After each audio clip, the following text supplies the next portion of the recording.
Good morning and welcome to Sky News. Boris Johnson has suggested that Britain could easily cope with a no-deal Brexit. In an interview with Sky News at the G7 summit in France, the Prime Minister added that any failure to reach an agreement would be the fault of EU leaders. And he told our political editor that the UK would no longer be obligated to pay the £39 billion divorce payment to the European Union. Beth Rigby reports. Where's breakfast? There are bigger questions to answer. You know who this is, as everybody knows? It's going to be a fantastic Prime Minister.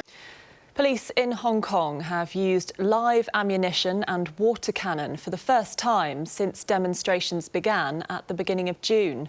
An officer fired a warning shot at protesters who were chasing them with sticks and poles. The violence marks the end of an uneasy peace that lasted little more than a week.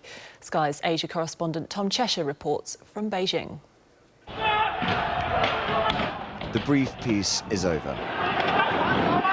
New levels of violence in Hong Kong. Brazil has deployed 40,000 troops to fight fires which have been ravaging the Amazon for weeks. It comes after protests and international condemnation of the president's inaction.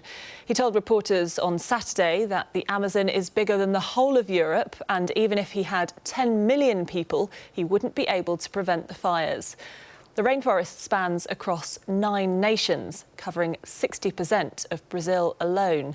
Sky's Tom Parmenter has been travelling through the country from Sao Paulo to Porto-Velho and sent this report.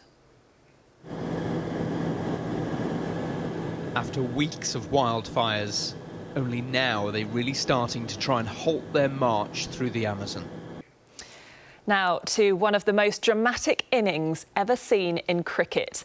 Ben Stokes inspired England to an astonishing comeback on a day when Australia really should have retained the Ashes.